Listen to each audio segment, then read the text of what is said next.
Good evening, ladies and gentlemen, and welcome to the Variety Sports Network. This is the Next Left Turn. We were back to making left turns this week after the road track last week. I hope you guys had a great week. We were at Pocono this week, 400 miles for the Great American Getaway 400. It's been a while since we've been at a super speedway, and so my thought going in my headspace for this race was wrong. A lot of drafting. The drafting was good. We got these newer cars, man. The super speedways and the speedways, they just are. They're more fun to watch there. I feel like just the way they can move the air around, and it has effect on other cars without cars actually touching or trading paint. I don't know if you feel the same way or not, Aaron. I mean, that's how I feel about these cars. Yeah, and it definitely showed in this entire race. There were a few drivers who definitely lost their footing, put that in quotes because it's not really feet. They definitely lost a little of their footing in this track because they haven't been at a super speedway in a while. Oh man, it really has been a while to be at a track this big. But we get big tracks back to back weeks. So Pocono, Chicago's a big track too, but you don't race it like it's a big track. Pocono this week. We're back in Indianapolis next week for another 2.5 mile 400 race, 2.5 mile track, 400 mile race. So, but before we dig into Pocono, I don't know if any of you got to see the IndyCar race. At the end of the IndyCar race from today, they did duels in Iowa race yesterday, which Scott McLaughlin got his first win on an oval track. And then they were back for the second race today. But the end of the race was crazy. And I don't typically bring out clips from other races, but this accident is well worth showing. This just shows how superior these cars are for safety. Stingray Rob takes a hell of a ride here. Gets completely vertical, almost pulls like a Cobra in an F-22, and then hits and does some barrel rolls. A couple other cars get collected as well. But it's an interesting accident. Wanted to show it to you guys. And overall, the IndyCar drivers do not like what NASCAR had Iowa do to the track. That was the talk at the end of the weekend. Let me get this up here for you. Check this one out. This is what happened. This is our first look at it. Wow. Did Rossi run out of gas? Oh my gosh. Air time. Boom. Wow. For Stingray Rob. Something clearly wrong with the 7 of Alex Rossi. Slow off a 2. Wait for this. Wait for it. Boom. And these are just cars that were reacting because Rossi would have been spinning across the track. And I'm sure Kyle Kirkwood and Ed Carpenter. Here's another angle. I mean, Edge is losing it on his own. Same with Kyle Kirkwood, just getting on the brakes. When you see an Indy car in the air upright like that, you tend to react in ways that might not be normal. Well, it's a good thing you showed this clip because what do you think was a little bit worse? Was it Earnhardt when he clipped, I believe it was Jeremy Mayfield? Mayfield went flying in Pocono, or do you think this one was? Oh man, I don't know. I'd have to go back and rewatch that old NASCAR clip. That's a long time ago. I remember it vaguely, but I don't remember all the details of it, so I'd have to go back and rewatch it. But like I said, don't typically show a lot of clips from other racing sports, but that one I felt was well worth your viewing pleasure. And the reason we get to call it viewing pleasure is because nobody at this point has been reported as being severely injured. Stingray Rob was taken out on a stretcher. He waved on his way out. He was responsive. Everything looks good with him. All the other drivers were okay, it sounds like. So, again, that's a testament to just to how awesome the technology in these cars are and how safe these drivers are, putting their lives on the line every single week, doing something just to make us go wow and give us something to delve into. But let's get to the Great American Getaway 400, and let's start with stage 1.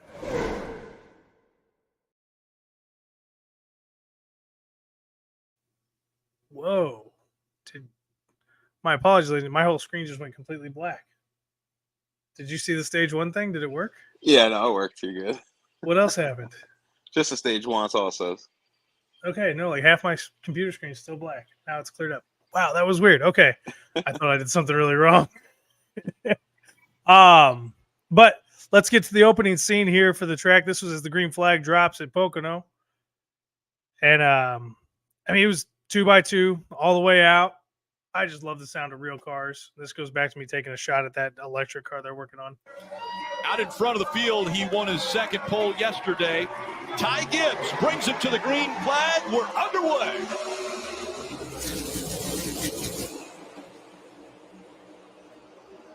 And now rocketing down the front stretch into turn 1. They all stay 2 by 2.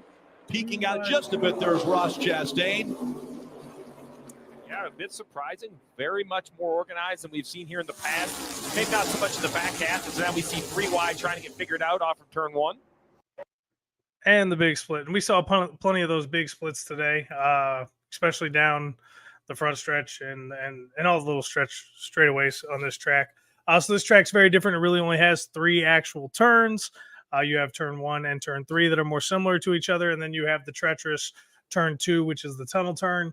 And what makes that turn so treacherous and tricky is that there's an actual tunnel that goes under the track. Well, there's a bump in that turn where at IMS next week, it's designed very similarly. The turns are to turn 2, but IMS's turns are nice and smooth, which is why the Indy cars can go 230 miles an hour over them and not, get air.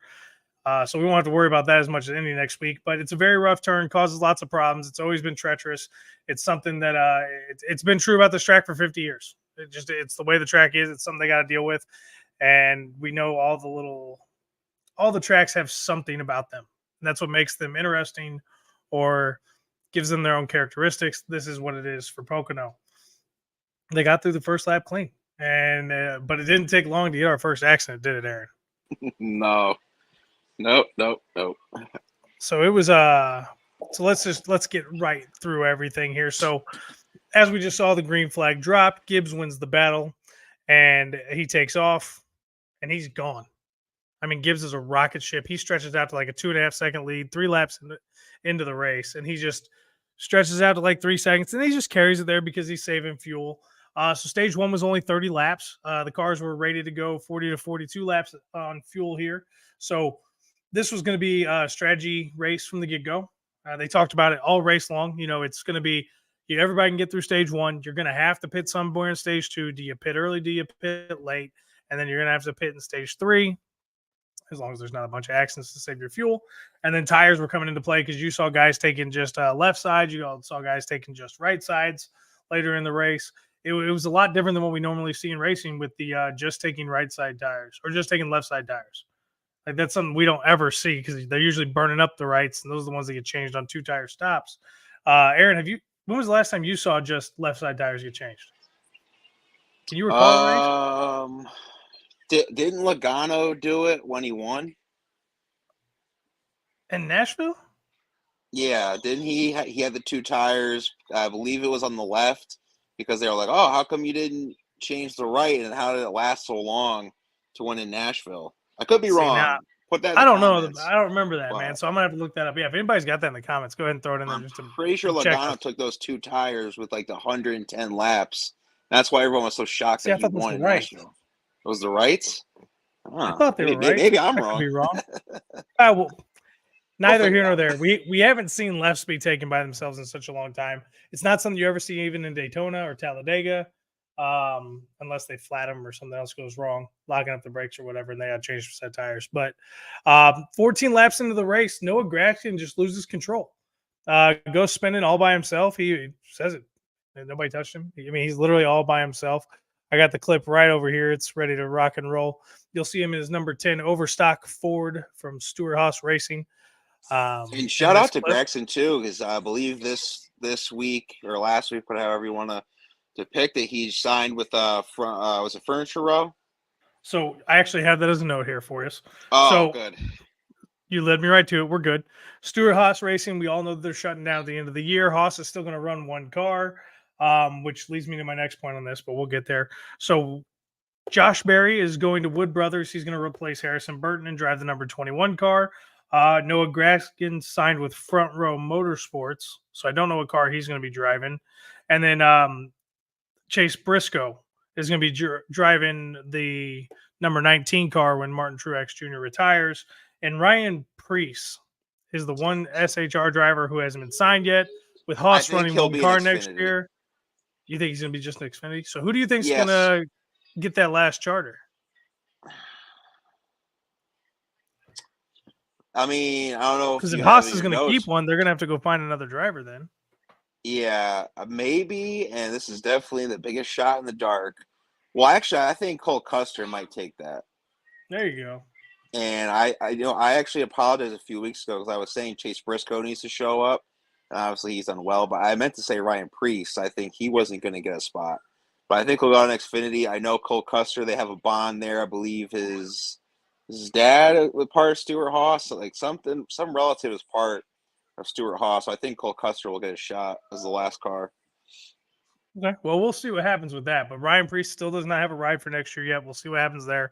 But this is Noah Gragson spinning out all by himself. It's not super ugly, but it's not pretty either.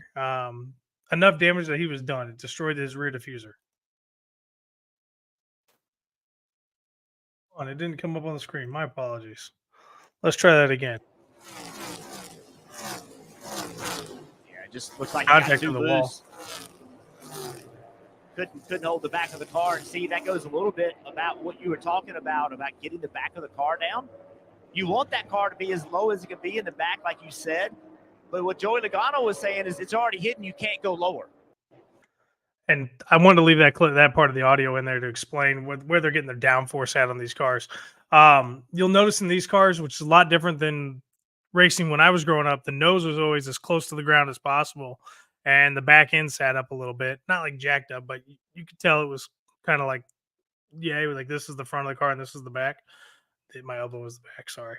And now the cars are almost flat, and with the diffuser on the back, the diffuser is as close to the ground as it can get. And you could see when they were going through turn 2 here, you'd see those diffusers sometimes bounce and bump that little bump in the track, and you see a little bit of smoke come off it. Well, if that happens too many times, that diffuser is not going to allow the air to go through, and then the downforce is going to be right, and we're going to see more cars spinning out. So that's something that NASCAR may have to look at going into the future with these next-gen cars with the rear diffusers, or maybe have a different design for this track for the diffuser or other tracks that are bumpy like this, because we have seen other tracks that are a little bumpy this year. We'll see what happens. These cars, like we've said before in the season, these cars are made to be tinkered with in between races to make them better and perform better, not only for the drivers, but for the fans and the teams as well. So we get that accident cleaned up. Like I said, Gragson was out at that point. He came out of the medical check with no issues. He was obviously disappointed, not even 20% through the race, and he was done for the day. But the green flag drops, and Gibbs, like a rocket, gone again. He was gone, but he wasn't because he wiggled. He had a good start, but he wiggled, and he runs up into the outside of the corner, saves the car, doesn't hit the wall. At this point, Truex Jr. actually takes the lead, and I'm looking pretty with my prediction with my last-minute change before the start of the race. And Hamlin ends up going into second, and those two just run the rest of stage 1. Martin Truex Jr. gets some points for the playoffs because as of right now, he's in, but he is not locked in for – he's not locked in because he hasn't won yet. And of course, I picked Kyle Larson, and 3 Toyotas went back to back in stage 1. I was like, I forgot Toyotas are really good at Pocono. I should have picked a Toyota, but I didn't. Joe Gibbs has his team running fantastic at these big tracks, especially this one. So stage 1 results were Martin Truex Jr. with the win, Denley Hamlin second, Tyler Reddick third, William Byron fourth, Chase Elliott gets fifth, Alex Bowman sixth, Joey Logano seventh, Brad Keselowski eighth, Christopher Bell ninth, and Eric Jones sneaks in there to 10th to get some points for himself. At this point, we're going to see the whole race kind of rolls on, kind of like normal. Everybody's going to hit the pit road, and we're going to get ready for stage 2.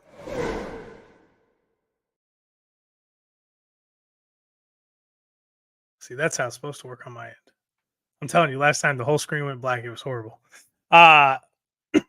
Excuse me. So anyways, all the leaders come down pit lane to get changes. Martin Truex Jr. obviously leads them down. Chase Elliott's pit crew gets him off of pit lane first.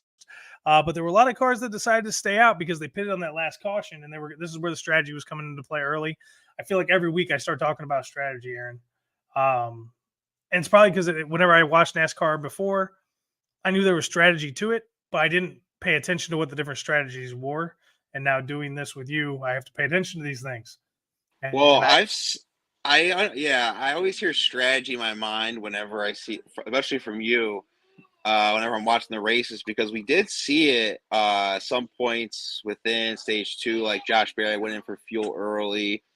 I think Ty Gibbs went in for fuel early during the green flag. I was like, oh, that's kind of interesting. Like, why are they doing this so early in the second stage? Like, are they waiting for a caution? Like, I wasn't quite sure. So, yeah, that was quite interesting on the strategy on that front in the second stage. Yeah, I mean, it was different. I mean, it's definitely different. It's different than any other track. Let's put it that way. At least it seemed like this race was. But Chase Elliott wins the race off pit road. Like I said, a lot of the cars stayed out. Joey Logano and Brad Keselowski take over 1 and 2 for the restart. And Elliott ends up restarting outside the top 20, but he's got those fresher tires. And we're going to make comments about how much the tires do make a difference at these super speedways. But when the green flag drops for stage 2, Keselowski actually gets the jump, and he clears everybody else in turn 1. And Joey Logano ends up having basically the same problem Gibbs did on the restart after the Graskin incident in stage 1. I don't know what was wrong with the tires. They were warm tires. They weren't fully loaded with grip because they weren't brand new, but it looks like he lost it right off the bat. He slid up the track, saved it from hitting the wall, but he dropped back like from 2nd to 10th in no time. I mean, it was no time because he just had to get back up to speed. And that's part of race now here, especially in the middle of a green flag run. If you get bumped out of the draft or the cars move around you, you're going to lose 15 to 20 spots in a matter of seconds just because you get outside of the draft. And that's the fun part about these tracks. I mean, we don't see the rubbing in the racing because it's not as safe at these tracks, because you rub one guy the wrong way, he could go barreling down the backstretch. It's happened so many times historically at Pocono, as we've already referenced. I mean, Rusty Walls had a bad one. Jerry Mayfield had a bad one. Didn't Ricky Irvin have a bad one back in the day? I think Wiki had a bad one back in the day. So I may be messing up some of the older guys' names, but I can remember a list of guys who had bad accidents at Pocono. And it's because that front stretch is so long and going in turn 1, and then the tunnel turn coming out of 2 is a treacherous turn to come out of, and is dangerous, especially when they're pushing 3 and 4 wide, even with as big as the track is. It's not always easy to run, 4 deep through a turn here. Like it is. I did like the 3 wides that were coming on into the turn 1 to turn 2, because a lot of drivers actually got a lot of spots by laying low. I felt like if you laid low pretty well on this track today, you can get at least 3 to 4 spots instantly. I believe Larson did that for a little bit. I think Elliott tried to do it for a little bit. And I thought it was kind of funny that Elliott couldn't get past who was it? Was it Gilliland? Who was he trying to? Gilliland had a good race for a while. It might have been him, because Chase Elliott couldn't get by him. He was trying to go underneath, and Gilliland would kind of go underneath. Looked like he was like mimicking him. And they're like, oh, wow, this is Chase Elliott, a Cup champion. He can't get past Gilliland, I think, for 3rd at one point. I was like, jeez. Well, these cars, the way these cars are designed, they really are leveling the playing field. And I can see where some of these better drivers have issue with how these cars, they rely so much on the aerodynamics of the super speedways. I mean, it's very interesting. At the same time, it balances things out a whole lot, but it takes away a lot of the tools these guys have had their entire careers, the guys who have been racing 10, 15, 20 years. And obviously there's not that many guys who are active in Cup who've been racing for 20, but I mean, it's true. They're having to learn new ways to drive these cars to be successful. And we're seeing some guys adapt, and we're seeing some guys not adapt at all, where they just absolutely struggle on the big courses now. But as we progress, we get into the 50 lap range at this point, and Ross Chastain in that Busch Latte Peach car loses it, goes sideways, hits the wall twice. It's not a pretty accident. It really isn't. But it's not horrible either. It was bad enough it messed the car up, and he wasn't going anywhere the rest of the day. It didn't look like it was going to cause him any major damage. We'll get this clip up here for you. Again, he's coming out of, I think he's coming out of 1 here. I think it was 1, yeah. Man, I think this is information I would give my driver to try to motivate him to manage this thing. That's a big shot for the 1, Jeff. Yeah, he was out of the groove when he came into the picture, obviously just sideways and trying to catch it. That's turn 3. Wow. You don't see the safer barrier move a lot. He's turning the car, trying to save it. The right rear hooks the wall. When it does, it just slings the right front into it. Man, And I bet the hit in the front end was what hurt worse because the back end's already hit and then the front end snaps around. So Ross Chastain was okay. He was disappointed, obviously, like any of us would be if that's how he went out. We saw enough accidents today that were not collision induced. Just guys getting loose. It was almost like you'd see a short track that had just the water had been blown off the track for rain. Did you feel There that? there was one that happened today with the guy who has 0 wins. Hit a champion. So that one was interesting. When we get into that one, if you know, you know. If you don't know, find out. Keep watching the show. We'll get you straight to the speed on that. Yeah, but other than that, though, yeah, you're kind of right on that. There wasn't anything like too crazy on this track. It was actually pretty smooth until shocker, the third stage where everything just kind of fell down. But other than that was a pretty smooth race. It was almost too smooth. I kept waiting for a big one. You wait for the big one at Talladega and Daytona, and Pocono has a history of giving you the big one. We never really got the big one today. That's why I had to show the IndyCar clip from Iowa. But we did have one good accident, 2, if you want to say, are okay accidents. But I digress. We continue. So at this point, Keselowski's in the lead. He takes most leaders down pit lane. Hamlin goes down pit lane, and he wins the race off the pits. And Ty Gibbs and Josh Berry took over the front row at this point, and then most everybody else came in. So Hamlin cycles back to 4th. Green flag drops. Berry slides Gibbs, up into turn 1. Hamlin pulls down the bumper on Berry, and then he drives right by him. Hamlin takes the lead. He's gone. It almost looked like Gibbs in the first, and Gibbs's section in stage 1, and then Truex Jr.'s section in stage 1, where they just took off and couldn't be caught. Hamlin did much of the same, pulled off to a 2-3 second lead.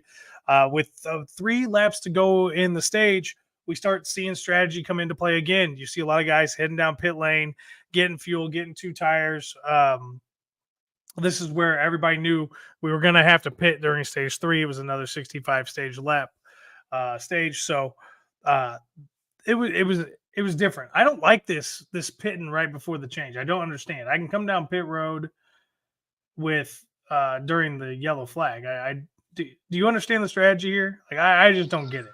I always thought that the pit lanes were closed when it's 3 or less laps to go in the stage. 2 or 3, yeah. So I thought that was interesting that they were doing that.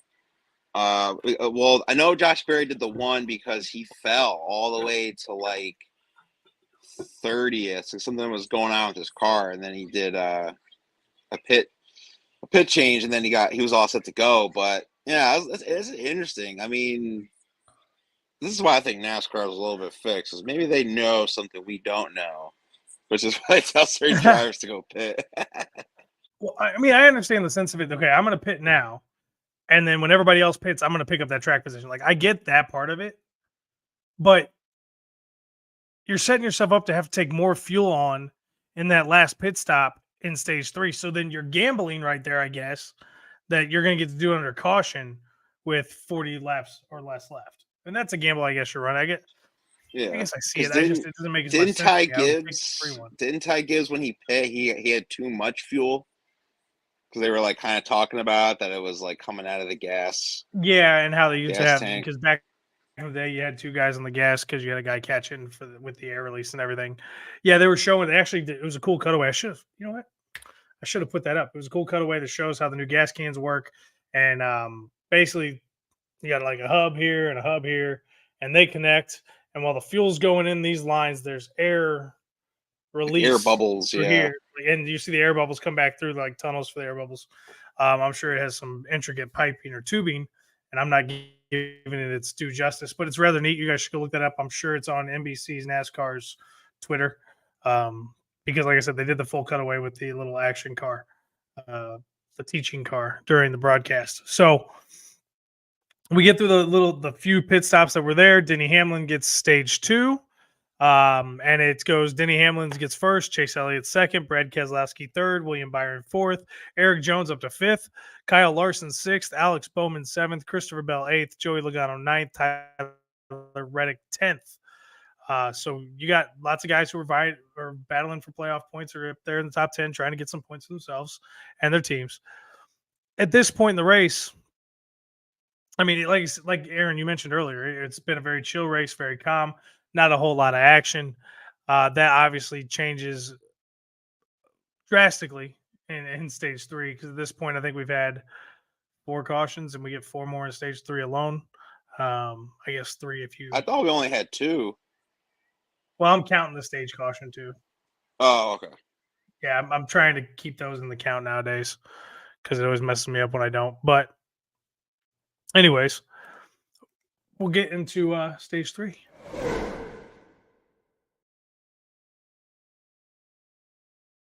If y'all like the new graphics, you can thank our CEO, Mr. Safi.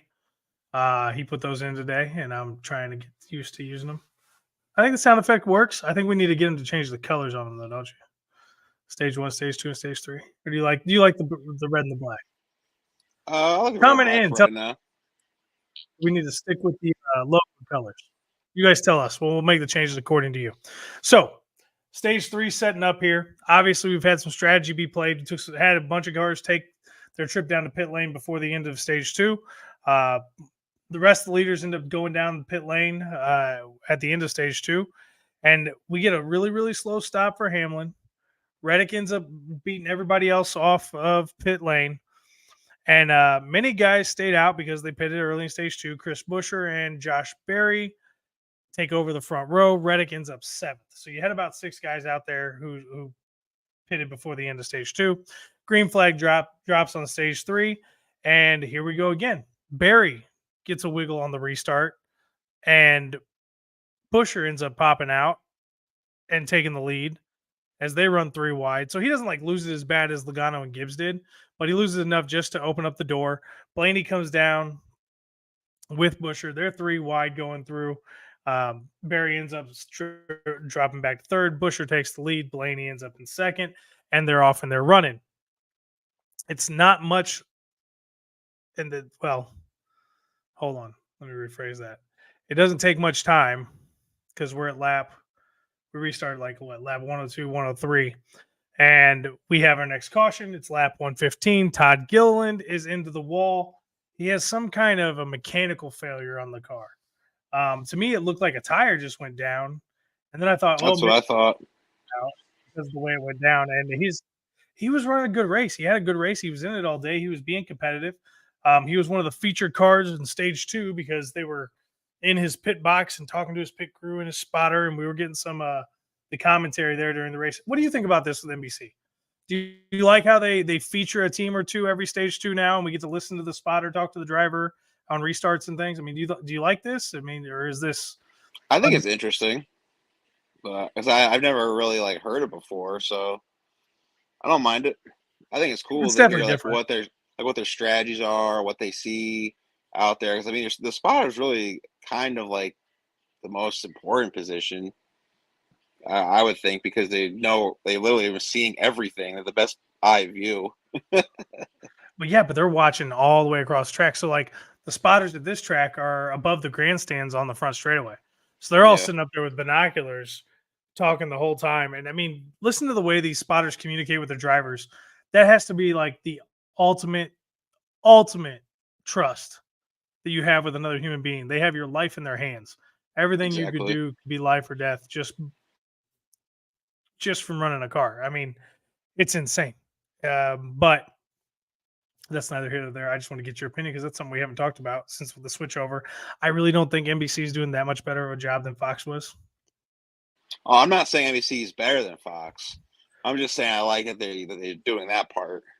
No, I mean, Jeff Burton, Jeff Burton, he knows the stuff because it's Jeff Burton. But I wonder how he's handling that his son just got kicked out of the 21 car.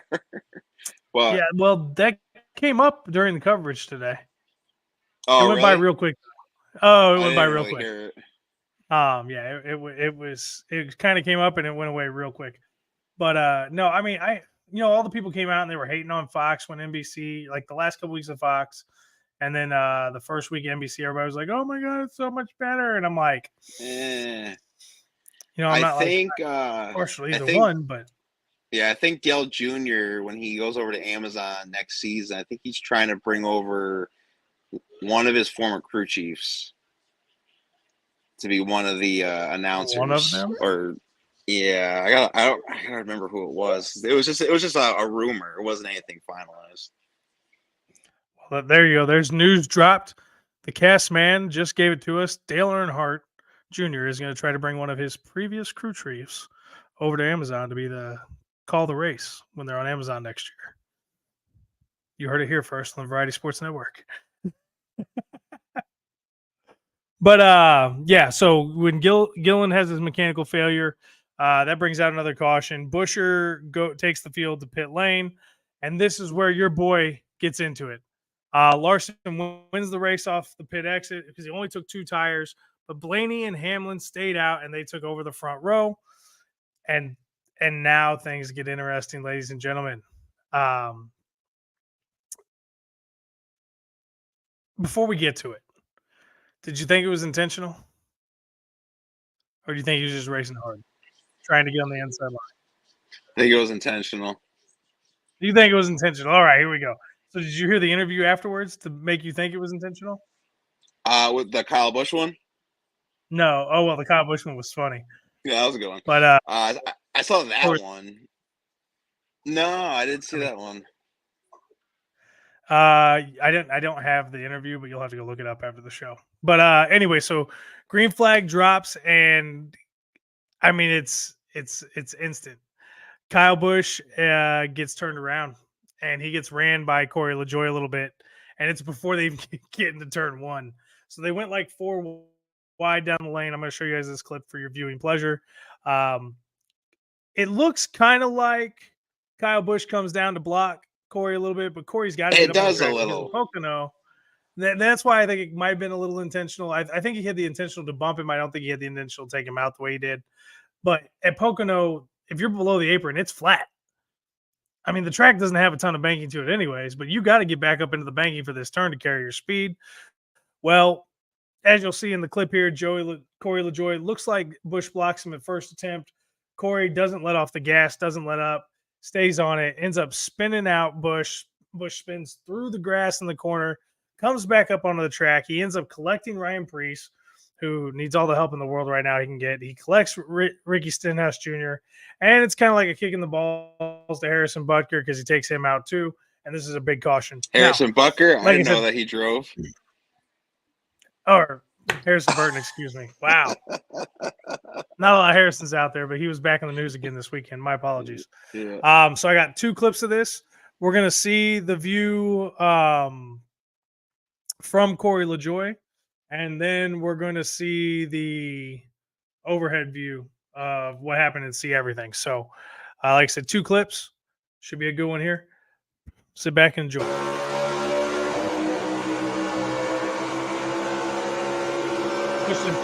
There's the block. And there's the questionable.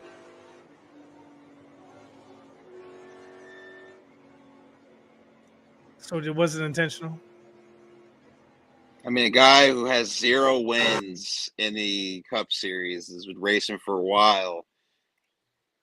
I mean, it looks pretty intentional to me because Kyle Busch was in his way. It's like, all right, let me just spin him. But if he gets a win, he's in.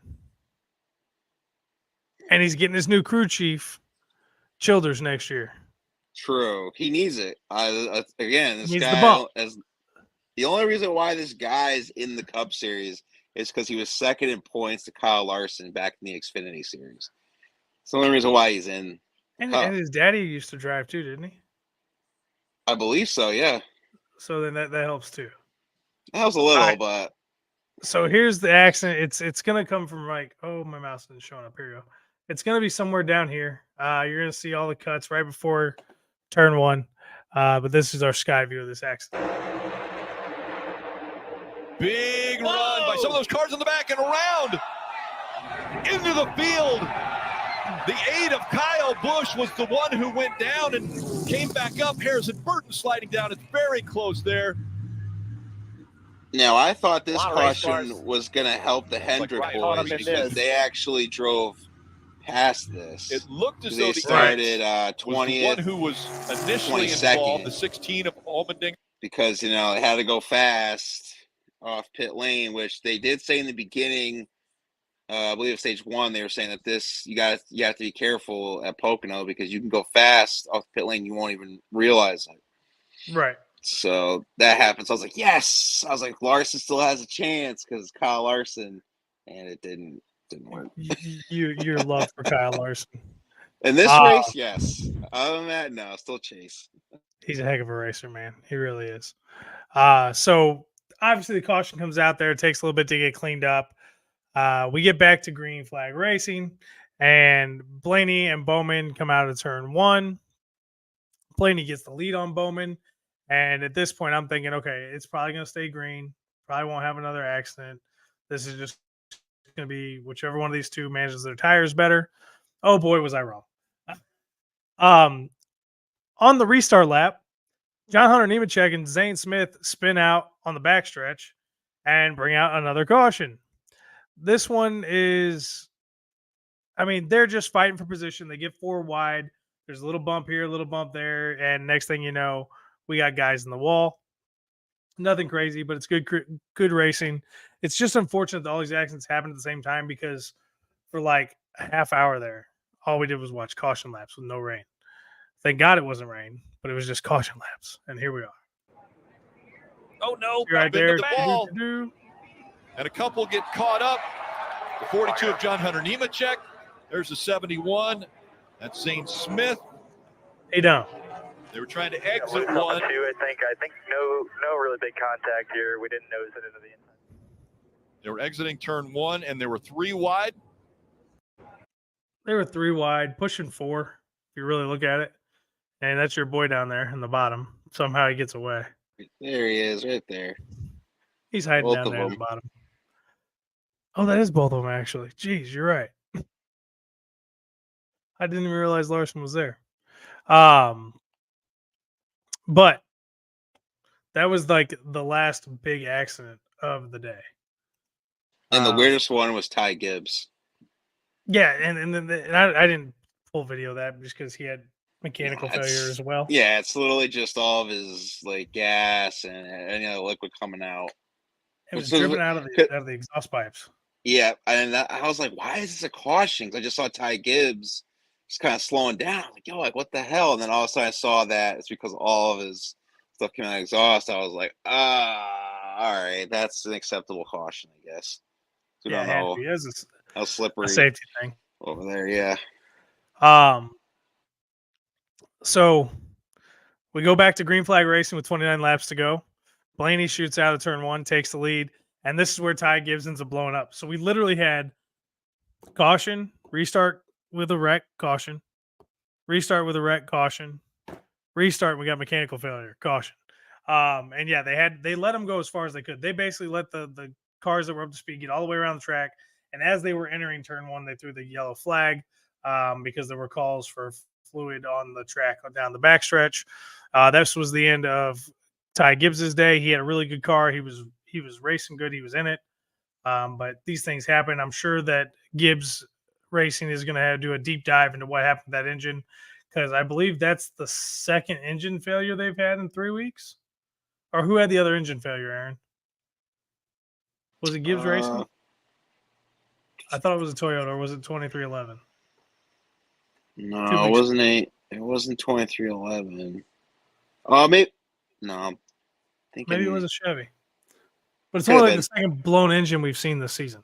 And I can remember seeing blown engines all the time growing up because of the way the cars were pushed. And my guy Greg Biffle did it all the time. Yeah, he would be leading too, and he'd smoke an engine. Yeah, it's like, so I mean, it's rare that we see engines blow nowadays. Second one in inside of a month. We're gonna say inside of a month because I know that's accurate for sure. Yeah, but I was kind of surprised it was a Gibbs car because they've just been so dominant. They've been so powerful this year. But that was with 28 laps to go. Then we get the caution, and then we get to restart, and it's Blaney and it's Hamlin, and of course at this point I'm thinking, oh crap, it's Hamlin. He's won 3 of the last 7 races of Pocono. Leads And Pocono. yeah, he's a beast there. And then Bowman's in it too after his big win last. So it's like, Blaney's gonna get popped here. Like there's no way he's gonna make it out. Well, Blaney gets off and gets clear. Bowman and Hamlin are battling. This gives Blaney time to stretch out his lead. He gets like 3.5 seconds at one point. We get down to like 10 laps left, and Bowman's starting to catch Blaney. And with like 7 laps left, Blaney's spotter tells him, hey, he's like a second and a half behind you.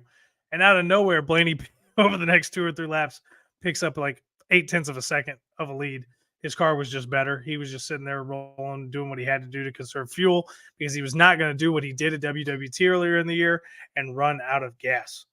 That was for sure. It wasn't a major concern, but if they went to some restarts, you never know what's going to happen in NASCAR because we don't have a limit to the restarts. At this point, Blaney's gone. Hamlin just hangs back there and takes his points. Bowman takes his points, which were much needed going into the playoffs. And Ryan Blaney gets his second win of the season. He gets a win where he got his first Cup car win, which was for Wood Brothers in the number 21 car 7 years ago. So it's a sweet victory for Ryan Blaney. It was a good race. It was a big super speedway race without a ton of action. Yep, it was great too that he won because his fiance was there. And when I saw her, I always think of that. I believe it was the Netflix NASCAR where she was like, "Remember, B. Ryan bleeping Blaney." So he was probably thinking that because she was at the track. If she told me that, I'd be thinking that too. Let's be honest. Like how nervous were you for Ryan Blaney to win it? Because I mean, the Ford at Pocono, like I said, it's really a Toyota's game. Oh yeah, at Pocono, like. Well, I mean, Ford's struggled at the big tracks all year. They've basically found it the last 6 weeks. But man, the first start of the year was horrible for Ford. Blaney's in, so he didn't have to do anything stupid to win it. Hamlin, we know how Hamlin gets at this track and at other tracks when he's close. So I was a little worried. But let's get to the breakdown real quick of the finishing order. So like I said, it was Ryan Blaney with the win, Denny Hamlin second, Alex Bowman third, William Byron fourth, Joey Logano fifth, Tyler Reddick sixth, Brad Keselowski seventh, Martin Truex Jr., my guy, got an eighth, your guy, Chase Elliott, ninth, Bubba Wallace comes in 10th. He needed it. Chris Buescher 11th, Christopher Bell 12th, Kyle Larson 13th, Eric Jones 14th, Chase Briscoe 15th, Daniel Suarez 16th, Carson Hocevar 17th, Austin Cindric 18th. I think he's looking for a new ride next year. Corey LaJoie ends up finishing 19th after taking out Mr. Busch. Josh Berry 20th, AJ Allmendinger 21st, Justin Haley 22nd, Austin Dillon 23rd, Michael McDowell 24th, Daniel Hemrick 25th, Cody Ware 26th, Ty Gibbs disappointing finish in 27th, John Hunter Nemechek 28th, Zane Smith 29th, Ryan Preece 30th, Harrison Burton 31st, Kyle Busch 32nd, Ricky Stenhouse Jr. 33rd, Todd Gilliland 34th, JJ Yaley, another part-timer, 35th, Ross Chastain, the Watermelon Man, 36th, and Noah Gragson finishes 37th when he went out on the 15th lap of the race. Good for 2311 because they both had their drivers in the top 10. So that's got to be a good feeling for Denny Hamlin and Michael Jordan, even though Denny Hamlin finished second. And he was saying, I wish there were more laps. Yeah. But I think that's pretty good for that team. I don't think it would have mattered how many more laps. I mean, Ryan Blaney showed it. As soon as Hamlin got close, he pulled away. So Blaney just had the setup in the car to do it today. Let's do a recap of the points real quick here. Yes, Bubba Wallace was fined $50,000 for his actions during the cool-down lap last week in Chicago. No points. Penalty was handed over to him. So as of right now, Christopher Bell is in first. Kyle Larson is in second. Denny Hamlin is in third. William Byron, fourth. All 4 of those guys have 3 wins. Ryan Blaney's in fifth. Tyler Reddick, sixth. These guys Blaney has 2 wins. Reddick has 1.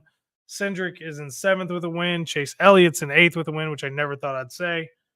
Joey Logano's in 9th with a win. Brad Keselowski's in 10th with a win. And then Alex Bowman, who got his win last week in Chicago, is in 11th with a win. Daniel Suarez is in 12th with a win. And there's only 4 spots left with 5 races. Martin Truex is in 13th with plus 137. Ty Gibbs, 14th plus 67. Chris Buescher plus 44 and 15th. And Ross Chastain is the last man in at plus 27. Bubba Wallace is minus 27. Chase Briscoe minus 75. Kyle Busch minus 102. And Todd Gilliland is minus 127 points. Those 4 guys are on the outside looking in. The points they are down are that's almost unreachable. I mean, Kyle Busch Bubba's just looks close. defeated this year. I mean, He looks defeated. I would be too. Nothing's gone right for him. They are running him hard. He's getting run the way he used to run other drivers. Yeah. And he does not like it. Nope. And you're not supposed to like it. I don't know, man. I think he finds his way out. I'm just not sure where he's going to go. That's kind of the big question. I just feel like he's done at RCR. I think he regrets leaving Joe Gibbs, but I think Gibbs doesn't have any openings, so he can't go back. And I think he probably severed those ties when they asked where he'd want to go. If he left RCR, he said Hendrick, and I forgot the other team he said. But, yeah, I think Kyle Busch needs another. Yeah, did he say Gibbs? I thought he didn't say sure Gibbs. He said go back to Gibbs or go to Hendricks. Oh, okay. Yeah, so I think he needs a change. I think he definitely needs a change. I just don't know who can pick him up. I think it'd be interesting to see him go over to Legacy. That would be interesting. I mean, they got John Hunter Nemechek over there, and he's all right. It wouldn't be who he's racing with; it'd be who he's racing for. Yeah, that would be the reason to do it, in my opinion. But would he though? Because that team in general, it's just they're not winning. They suck. Yeah, they're not winning races or anything. You have Jimmy Johnson, who's just a shell of himself. I get that it's pretty much Richard Petty's team, but I wouldn't go there. I wouldn't either, but I mean that's somewhere I could see him going to fit in where they could use him. But he'd have to be in a mentor role, and I don't think that's something he would want to do. He wants to go somewhere where he can win. I don't think Penske would touch him. No. I don't know if Hendricks would even touch him. No, I think they like their core. I think, everyone's winning, so it's like, we're good. Not unless they're going to pick up a 5th charter. I mean, for Kyle Busch, would bring in his fans. Maybe, unless it's like a Keselowski, Mark Morgan situation where Hendrick is just like, good. Could you see him going to RFK?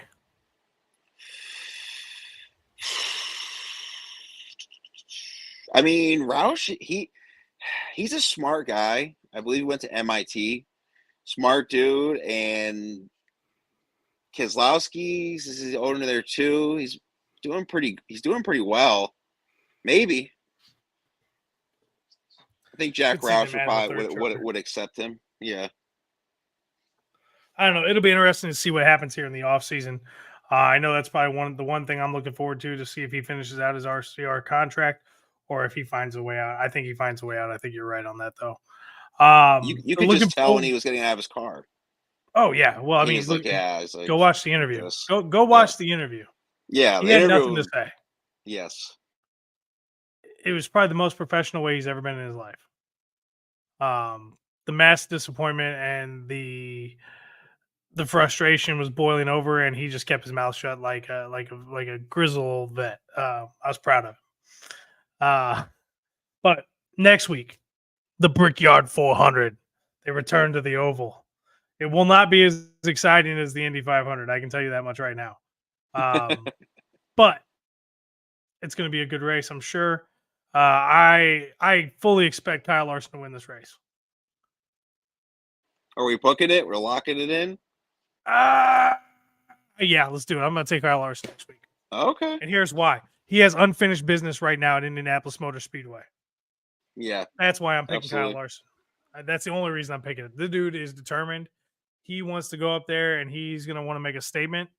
And I don't put it past him to go get it done. But I also think that Penske is going to have something to say about it too. And I could see Joey Logano making a statement win out there. Unfortunately, yeah, I can see that too. But I gotta figure this one out.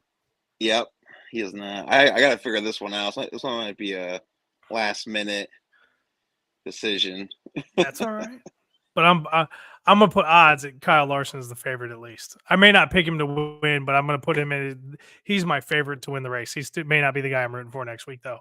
But back to the Brickyard 400, where it all started in 1994 for NASCAR. Obviously, IndyCar's been there forever. It is the greatest spectacle in racing, or at least the greatest track in racing. So oval racing, at least. I'm looking forward to it. We'll be back here. Again, we'll probably go 9 o'clock. I mean, it's an early race though next week, man. It's 2 o'clock Eastern time. It's an early race. Yeah, it shouldn't take forever long unless there's tons of accidents. But we'll plan on 9 o'clock next week, and then after next week, it's 2 weeks off for the Olympics because NASCAR won't be running. So I'm going to tell Cass that he can take 2 weeks off, and I have to look at my ugly mug, and we'll get back together. And I think it's Richmond is when we come back. I think that's when we come back in a few weeks. So next week, same time, same place. Don't forget, Aaron. Now this is to you too. Don't forget Home Run Derby tomorrow night. 7th inning stretch, doing a live reaction watch along. Hopefully Aaron's going to be there. I know Saf is going to stop in. Darren's going to be there. I will be there. Boston Tom may be making an appearance. Susie may be on. Ryan Swift with the Philadelphia Phillies may be on. This is just kind of like our annual. We get a lot of people together. We break down what's going on in the MLB. I expect you to be there because your dude's swinging. I'm a little miffed with him because he took a spot that I don't think he deserved this year. But that's just my opinion. Well, the invite is there, and you are more than welcome to come on. It'll be 7:30 Central Time tomorrow night. That we'll be getting on right around that. So tell your friends, everybody. Baseball talk. Like I said, we're gonna be doing the Home Run Derby. We do this every year. It's probably the most relaxed episode of any sports talk show you'll ever see. We just kind of kick it and talk about what's going on and what we expect for the second half and what we've seen in the first half. It's a lot of fun. Then we'll have 7th inning stretch on Thursday night. Saturday Showdown will be back this week, I believe. If not this week, they got next week. Keep your eyes out for Talking the Gridiron. Wrecked with Ranger is out there still on Saturday nights. And then, like I said, we'll be back next Sunday night at 9 p.m. Central Time for your viewing pleasure. It'll be the Brickyard 400. Y'all have a fantastic week. Take care.